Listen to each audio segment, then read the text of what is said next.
I see change. Alright, bottles on me, long as someone drink it, never drop the ball. Fuck it, y'all. Alright, hey guys, what is up? Welcome back to the next episode of the series of the 2017-2018 NHL team previews.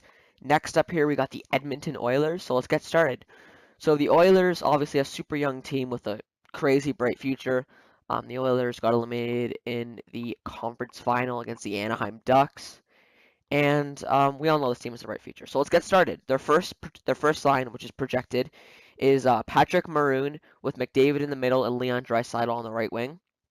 So I personally think they're going to start with Draisaitl with McDavid, and obviously Maroon's there because he's there to protect McDavid, and he actually had a pretty good year. I think he had around 20 goals, and obviously for a guy like Maroon, who, you know, for a long time in his career was a fourth-line player, you know, he complements McDavid pretty well. And obviously we all know Draisaitl.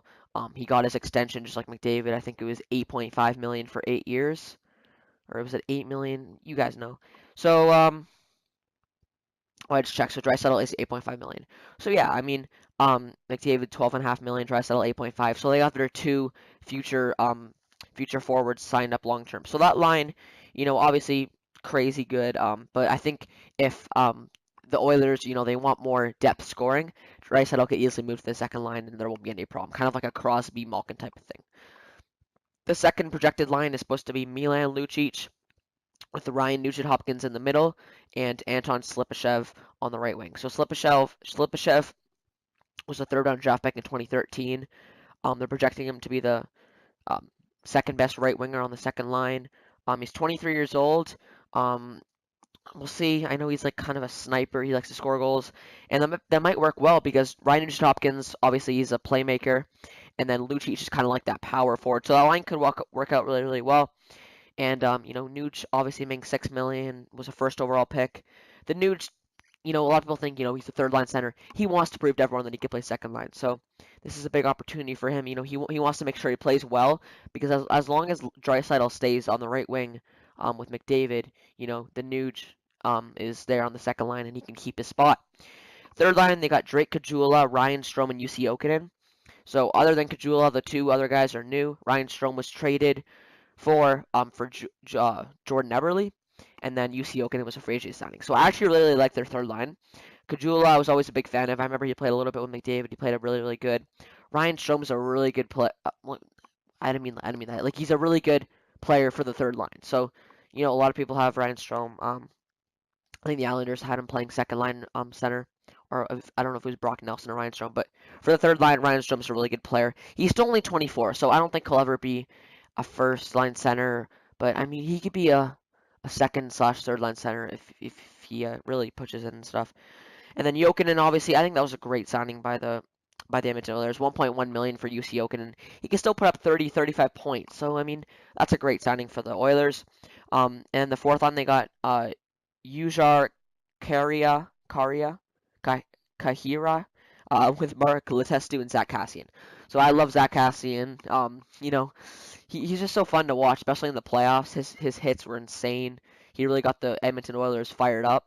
He's a great player. With Mark Letestu's always been underrated his whole entire career. He plays on the power play, which is pretty funny. Well, at least he did. I don't know if he'll play on the power play again this year, but last year he actually played on the Oilers power play, which is kind of funny. And I don't know anything about this Jajar Kahira, who he was a third-round draft pick in 2012. So they project him to make the lineup. So overall, this forward core, a lot of depth scoring. The third line can score a lot also with Jokinen and Strome. I mean, this is a really deep team. So let's go to defense now. They got Klefbom and Adam Larsson.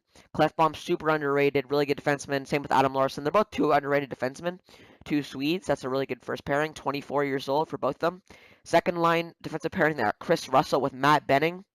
Matt Benning was a free agent NCAA signing with Chris Russell, who's also really good. They signed him to a deal, $4 million a year. And then third defensive pairing, Darnell Nurse and Eric Gryba. So to be honest, I could definitely see Darnell Nurse moving up to the top four with Chris Russell, moving Matt Benning with Eric Gryba, because Darnell Nurse is only 22. I think a lot of people forget about that. They think, oh, he's a first-round draft pick. Why is he playing top six? But he's only 22, so he's still super young. Still got tons of time to get up there. Great defenseman. He's really good defensive defenseman. So yeah, defensive core is pretty good also. It's obviously weaker than the forward core, but it's pretty young. I mean, you got 24, 24, 23, 22, 29, 30. So pretty young. And then obviously the goaltenders, they got Cam Talbot and Lauren Brossoit. Laurent Brassard's the backup. He's solid, whatever. He'll play backup minutes. And Cam Talbot, who they have on a steal of a contract, 4.1 million. Cam Talbot really proved he was an elite goalie this year. When a lot of people thought, was he really a starter? No, he's definitely a starter. He played amazing, Cam Talbot. And then the wild cards, we got Jesse Puljujarvi, who could easily crack the lineup. He could easily push down Kariya or Kajula or Jokin. Jesse Puljujarvi, I think he'll start the year in the AHL. And then if he's really tearing it up, he might move to the NHL. They also got Eero Pakarainen. Eero Pakarainen. He was signed from Europe on June 14th. I don't know much about him. He played 14 games. And then they also got Ryan Stanton, who's a defenseman, who could also fill in if one of the guys gets injured.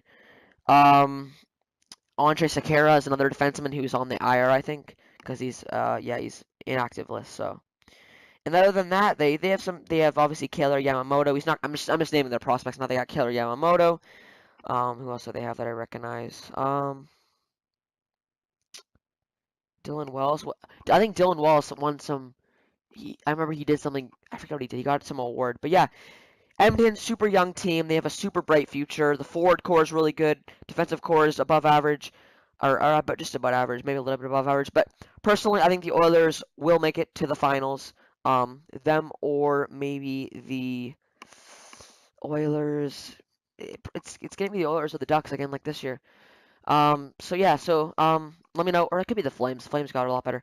Let me know what you think the Oilers are going to do this year. I think they're going to do a lot better. They had 47 wins this year and 103 points. I see them getting 53 wins, maybe 110 plus points.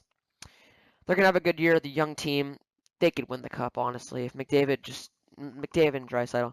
So we'll see how they do. Let me know what you think the Oilers are going to do this year. And I'll see you guys in the next episode.